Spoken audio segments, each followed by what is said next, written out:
राज्य शासनानं 22 लाख कुणबी दाखल्यांचं वाटप केल्यानं मूळ ओबीसी समाजाचं अस्तित्व धोक्यात आलंय असा घणाघाती आरोप ओबीसी नेते लक्ष्मण हाके यांनी भुजबळांवर केलाय।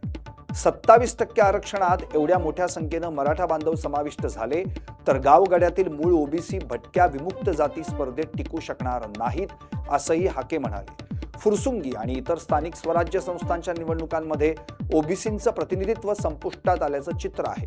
भुजबळ हे सरकारमध्ये मंत्री असल्यानं त्यांची अडचण असू शकते, परंतु त्यांनी या विषयावर आमने-सामने बसून चर्चा करावी अशी मागणी देखील हाकेंनी केली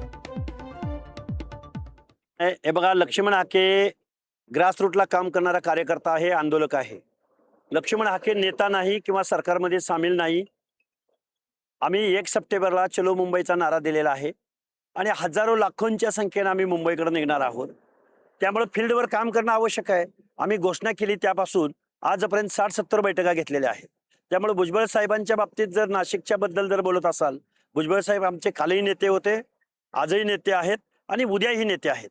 सरकारी पक्षामध्ये असल्यामुळं ते घेत असतील बैठका, घेत असतील काही भूमिका। आता तुम्ही म्हणताय की भुजबळ आमचे नेते, पण मात्र भुजबळांनी तुमच्या आंदोलनावर आता प्रश्नचिन्ह उपस्थित केले। भुजबळ म्हणतायत की जर सगळ्या गोष्टी शांततेच्या मार्गाने मिळत असतील, सगळ्या गोष्टी मिळणार असतील, तर लक्ष्मण हाकेंनी आंदोलन करण्याचा, मोर्चे काढण्याचा अट्टास का ठेवा? माझी भुजबळ साहेब आमचे नेते आहेत। विथ रिस्पेक्ट मी भुजबळ साहेबांना एकच प्रश्न विचारू इच्छितो की काल परवा शासनाच्या वतीनं सांगितलं गेलं की 22,20,577 कुणबी प्रमाणपत्र या महाराष्ट्रात वाटली गेलेत असं म्हणतोय आम्ही। 22,20,577 कुणबी प्रमाणपत्र। मग एवढ्या मोठ्या संख्येनं जर आमचा मराठा बांधव जर ओबीसी मध्ये आला तर मूळ ओबीसी त्यांच्या स्पर्धेमध्ये टिकू शकेल का? या प्रश्नाचं उत्तर ज्येष्ठ आणि ओबीसीची वेळोवेळी कणखर भूमिका घेणाऱ्या भुजबळ साहेबांनी आम्हाला सांगावं। आणि आम्ही जो प्रश्न उपस्थित करतोय त्या सातारा जिल्हा परिषद अध्यक्षाचं काय झालं? फलटण पंचायत समिती सभापती पदाचं काय झालं? दौंड नगराध्यक्ष पदाचं काय झालं? पुण्यातल्या ओबीसींच्या जागांचं काय झालं? फुरसुंगीच्या 9 पैकी 9 जागा एकही ओबीसी तिथं निवडला गेला नाही। आम्ही भांडतोय गावगाड्यातल्या 18 पगड जातीच्या सामाजिक न्याय हक्काच्या संदर्भात।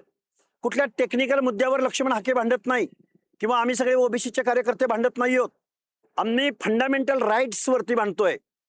जो बलूत आहे, जो आलूत आहे, जो भटका आहे, जो विमुक्त आहे, या लोकांनी आता जायचं कुणीकडं, या प्रश्नावर गेली 3.5 वर्ष झालं भांडतोय। त्यामुळे भुजबळ साहेब, आज आम्हाला आठवण येते ते हरी नरके साहेबांची।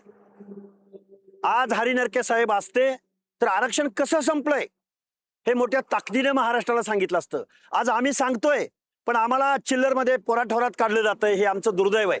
पण 1 सप्टेंबरला आम्ही लाखोंच्या संख्येने मुंबईला जाणार।